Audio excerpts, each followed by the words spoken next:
Welcome back. This is Ankur from Divide by Zero, where we bring you real pitches from real entrepreneurs for real capital.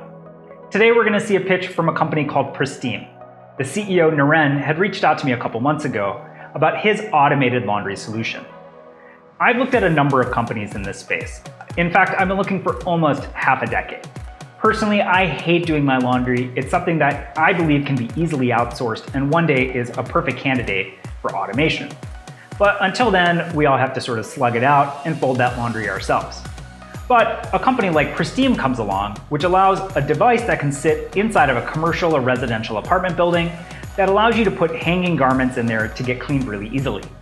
What's great about it is that it gets the stains out, it gets the smells out, it gets the wrinkles out, and it does it in about 10 minutes. What's also really great about it is that it uses far less water and far less CO2 emissions than the typical laundry or dry cleaning process. So today we're going to see the full pitch of Naren from Pristeem. And so thank you so much for doing that, because we donate $100 to mental health charities every time an entrepreneur pitches us. So thank you, Naren, for making that possible. Let's go see more of that pitch now. Hi, my name is Naren Inukoti. I'm the CEO of Pristeem.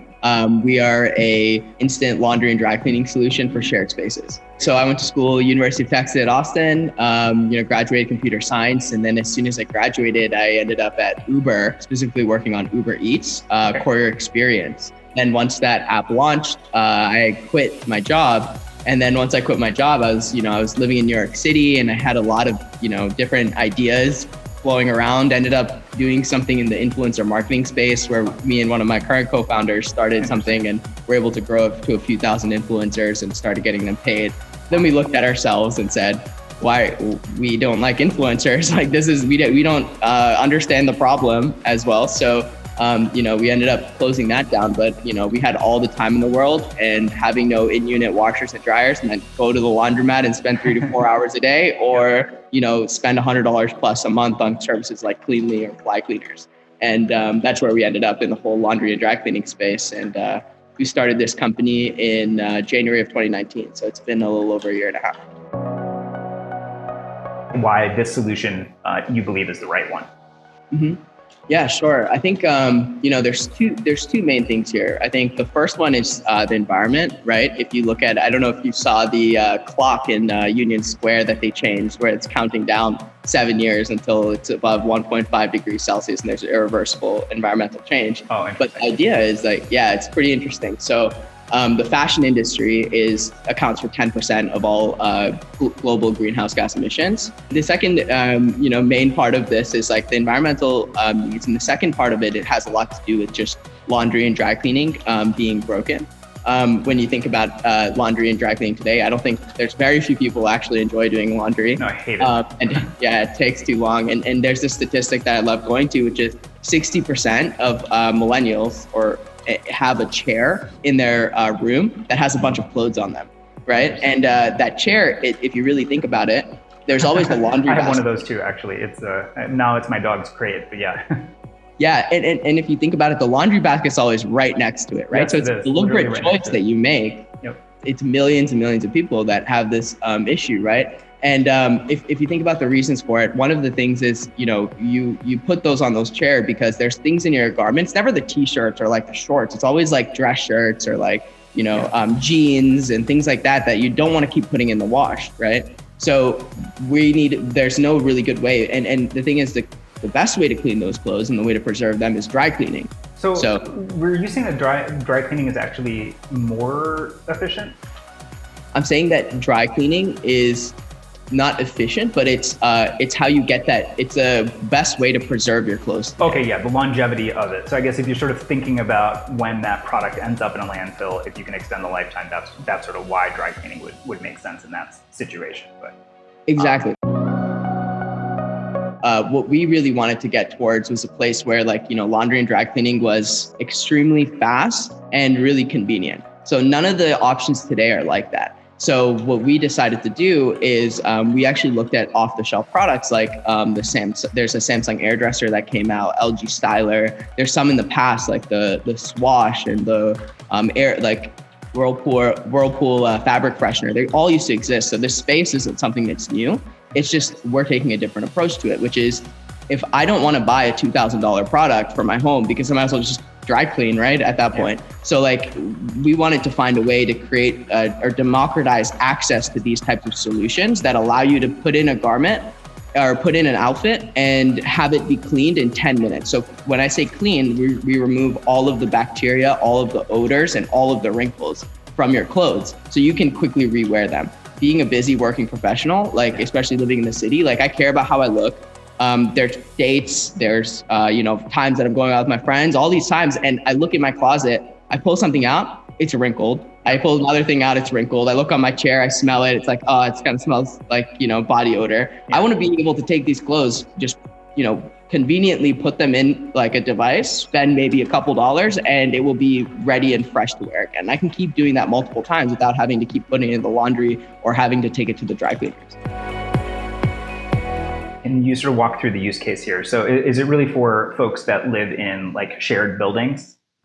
Yes, currently it is for people who live in shared buildings. So we're really focused on the residential and commercial buildings, specifically today, more so residential. It's very much like a vending machine for your clothes, right? You put in your clothes and then out come clean clothes. So the way that it works is you walk up to the device and there's a tablet. You type in your phone number and follow the on-screen instructions. And 10 minutes later, you'll receive a text and to come pick up your clothes, and you pick up your clothes. So it's as simple as that, and it's available 24/7. We take a really small footprint. It's about 5 square feet of space on the ground. So it can kind of fit in anywhere. And how tall is it? So it goes up to around 5.5 feet. So like, let's say I bring down like 3 shirts. Can I throw all of them in at once? Yep, all 3 of them. You can. So you put them on the hanger and you put them up and you hang them up, and then we're able to clean all of those. So we can support 3 dress shirts. You can do 2 dress shirts and a pant. We like to think about it like an outfit. So say you need to do a suit. So then you're able to do pants, blazer, and dress shirt all together. Okay, so about 3 hanging items. Mm-hmm. Yep. Interesting. Do you have any of these like in the wild already? So we actually explored, first we were looking at hotels, gyms, airports, airport lounges. And then one really interesting one that we're kind of excited about is actually convenience stores. We're very interested in this because, dry cleaners are only open from 7 to 7. And after that, it's really hard to use them. These convenience stores are open 24/7. So you're able to, place one of these in there. And our goal and our vision for this is that we want to be that one-stop shop for whenever, like the preferred way to clean your clothes. So you're able to pull out your mobile phone and find the closest kiosk and then go and use it at any point in time. So that's the eventual goal. But then we ended up getting into residential. So we started in offices, and we are in a handful of offices in Manhattan.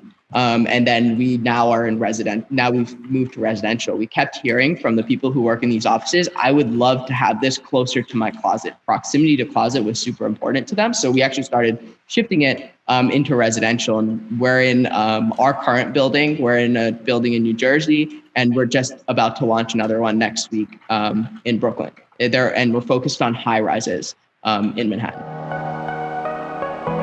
So for this New Jersey unit, you're mentioning the demographic is a little bit older. I take it wasn't like primarily a millennial population. Yes, it was not. It was not it was mainly older, like 60, 70-year-old people. And they also found a really awesome use case. I just think that because of COVID, they're staying at home and they're not ready to, leave the apartment, so they don't have a reason to use it. But what we're noticing in Manhattan is totally different than what we're seeing in New Jersey.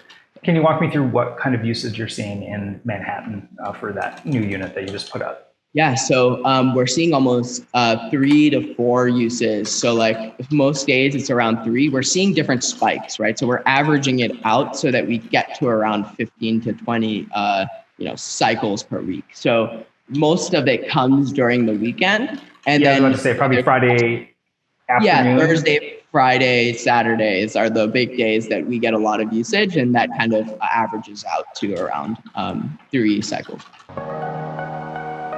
When you actually launch this into a building, how do you educate the residents that this is now available, and then sort of also overcome that education gap, because it's like just something new? I've never seen it before. For sure. Yeah, that's the hardest thing, right? I think the best way that we do it is So there's emails that go out and all of that. But initially today, what we have is a person that stands there for the first month they're there for a certain period of day every single day. And that's the easy way to do it. That's not really scalable. What we're moving towards is we're actually taking the tablet and we're creating videos where people are you have a face to put to the video. So when you go up to it and you use it, there's someone that talks to you and walks you through the, your first use. The thing is, the first use is always the hardest, but after you're comfortable, after that first use, it's like, it's easy to use and you're comfortable and you keep using it over and over again. Let's talk about your financing now. So how much have you raised so far? We've raised $915,500. $915.5. That's funny. Where did that money come from? So half of that came from micro VC, and they are awesome. They're actually hardware focused, and they're based out of Japan and New York City. Their name is Monozukuri Ventures. The other half comes from angels that are awesome, and also executives in the hospitality and property management companies. What we've learned so far is that we're not having a problem with business development and sales to properties at all, right? I think even Modern Ventures' due diligence process was talking to all their LPs and getting a lot of traction around LPs being really excited about it, which is why we got into that program. So we're not having problems with that. I think what we really need to dial into and get perfect is a lot to do with the user experience and engagement and, figuring out what is that type of property. I think for a lot of the hardest thing, I think even being in hardware is that there's a lot of companies, like most prop tech companies, they start launching and they launch across 20 properties and they go, okay, well, these 1 or 2 really worked out really well, right? It's not like all 20 work. It's like 1 or 2 work, and then they're able to dial into it. For us, since we're hardware, it's more capital intensive to be able to launch these initial properties. So we're being really strategic and being a lot more data driven about which properties we pick up front, because we can't launch 20 properties and then figure it out. We need to launch, 5 and then figure out 1 or 2 that really work, and then, replicate that. So that's where we are. I think we're close to figuring out exactly what type of properties we need, and then we're just going to start replicating. So I'm impressed by your background, the traction that you've made so far. I'm interested to learn more. Thank you, Naren, for that pitch. What I'm looking for over the next few months is, what does their usage data look like? Do the customers that are exposed to their product begin to build it into their habits and into their lifestyle? For a customer that is already spending money on dry cleaning, I want to see that some of that spend gets reallocated to a product like Pristeem's. So we're going to keep an eye on them over the next few months, and probably around the beginning of next year. I think that's really when they're going to be square into my thesis area for investing. And so I hope we can keep an eye on them and earn our seat back at the table during that round. So please comment below if you like what you're seeing. And of course, click the bell to subscribe. We're a new channel. We're still getting started. We've just uploaded our first season of Divide by Zero. So if you see things you like or don't like, please comment and please let me know so that we can make sure that we get you what you want. Thank you for watching. This is Ankur from Divide by Zero.